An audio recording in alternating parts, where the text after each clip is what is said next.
Good morning and welcome to Daybreak. I'm your host, James Hill. And I'm Joanne Pototsky. This week on Daybreak, we have your campus, city, and national news. As well as weather, entertainment, and sports reports. All that and more straight ahead on Daybreak.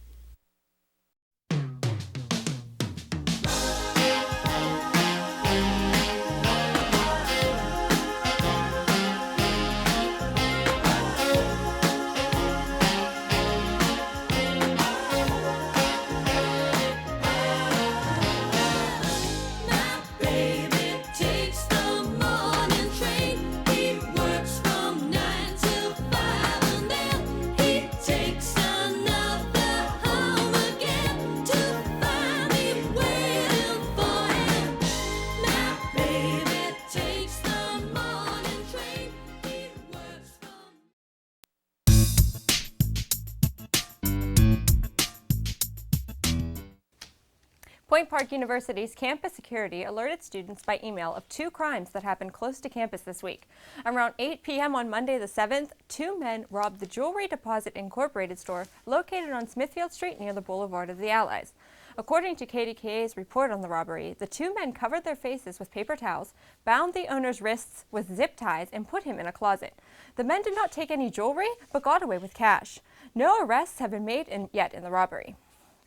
And Point Park's Chief of Police, Jeffrey Bisong, also informed students of an incident that happened on campus around 10 p.m. Monday.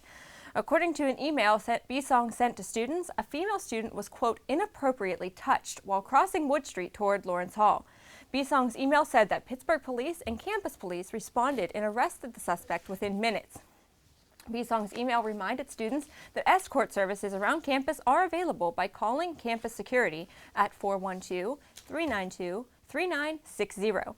The Point Park University Police Department advises students to use caution when walking at night. Students should try not to walk alone at night and should avoid distractions. And as always, campus security encourages students to report any suspicious activity to campus police by dialing 2222 or through the Meta security devices located around campus. And the Western PA Internship and Job Fair will be held at the Monroeville Convention Center on Wednesday, October 16th from 10 a.m. to 3 p.m. Point Park is offering shuttles to and from the Convention Center. Students can register to attend the job fair online at www.westpacs.org for free or pay $5 to register the day of the event. Professional dress is required and students are advised to bring plenty of resumes. And that's all for your campus news. Now here's James with City News.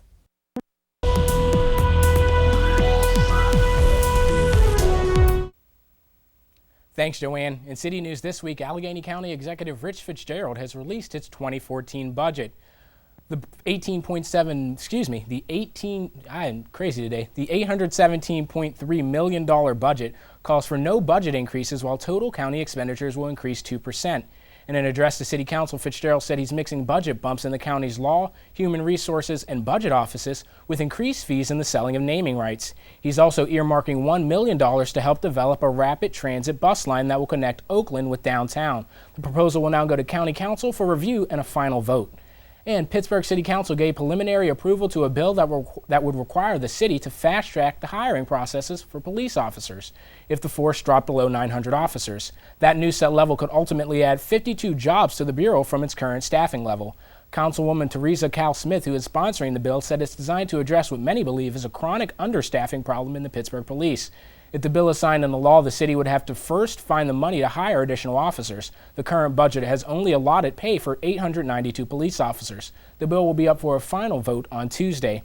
And Pittsburgh Public Safety Director Mike Huss says the city will appeal an arbitrary decision that requires the city to pay on-duty officers at the same or higher rate as off-duty officers who have been hired by the venue themselves. That decision comes after two officers filed grievances saying that while patrolling events as part of their shifts, they were often making less than off-duty officers who were hired directly by the venue. Director Huss said he made the decision to appeal after consulting with Acting Police Chief Regina McDonald and City Solicitor Dan Reagan. And Pittsburgh's iconic Union Trust building could have a new lease on life. The 1915 Grant Street structure built by Henry Clay Frick has fallen on tough times in recent years. With only a 39% occupancy rate, Many in the Golden Triangle have written off the Flemish Gothic landmark, but now Beverly Hills Clarity Partners LP is pledging to invest $18.2 million to pay off creditors and make improvements. The improvements come as the current owner's turnover operation of the building to Clarity as part of a bankruptcy reorganization plan. The building was scheduled for a sale in January, but the owners and creditors of 501 Grant Street Partners forced it into bankruptcy to prevent that from happening. A bankruptcy hearing to approve the reorganization plan is scheduled for December 17th. And finally this morning, what the duck? A 40-foot tall rubber duck is parked on the Allegheny River, and Daybreak correspondent Chris Hoffman has the story. The fountain down at Point State Park now has a new neighbor. The 40-foot tall rubber duck is a product of Dutch artist Florentine Hoffman. This is the first time it is making its appearance on the North American continent. Pittsburgh beat out West Coast city San Francisco, who also pushed to bring the duck to America. The artwork is part of the Pittsburgh Festival of Firsts. Pittsburgh got in contact with me, and by emailing back and forth, we spoke, and Paul from the Trust came by in Rotterdam in my studio, and it all felt good. And well, the rubber duck obviously was not seen in America yet, and well, Festival of the First seemed to me as a good beginning.